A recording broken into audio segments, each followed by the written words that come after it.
April 27, 1981, Phase 1, the bulldozer's fortune. A quiet irrigation project in Magpayang, Surigao del Sur, suddenly became one of the greatest archaeological discoveries. A humble bulldozer driver named Berto Morales was clearing earth when his blade struck something unusual beneath the soil. At first, it looked like scattered metal glinting in the mud. But Berto hadn't uncovered scraps. He had uncovered a lost civilization. More than 30 kilograms of 22-carat gold emerged from the ground. Intricate waistbands, heavy chains, ceremonial bowls, earrings and ornaments crafted with astonishing precision. This would later become known as the Surigao Treasure. And suddenly, the story we had always been told about pre-colonial Filipinos began to collapse. For centuries, many believed that before 1521, the Philippines was nothing more than a collection of scattered primitive tribes. But here's the question. How could primitive people create goldwork so advanced that even modern jewelers struggle to reproduce it today? Phase 2, the golden industry. One artifact stood above the rest, the legendary Surigao sash, nearly 4 kilograms of solid gold, likely worn by royalty. But the true shock wasn't its size, it was the craftsmanship.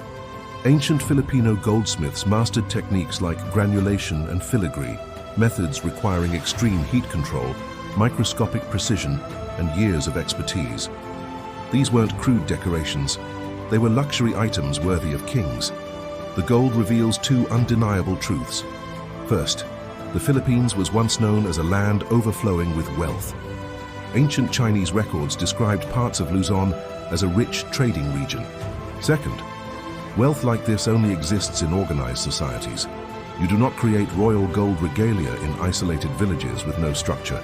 We had rulers, we had nobility, we had powerful trading states. Phase 3, the paperwork of an empire. But wealth alone does not build a civilization. Empires need laws, records, systems. That's where the Laguna Copperplate inscription changes everything. Dated to 900 AD, this wasn't mythology.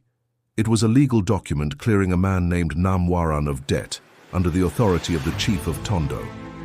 1,000 years ago, our ancestors already had written laws, government officials, and bureaucracy. And then came another discovery, the Butuan Ivory Seal. Small, mysterious, and still not fully deciphered, experts believe it was used to stamp trade goods. Ancient Filipinos may have already been branding and certifying products for international trade centuries before colonization. Phase 4, Masters of the Pacific. But how did these civilizations move their goods across Asia?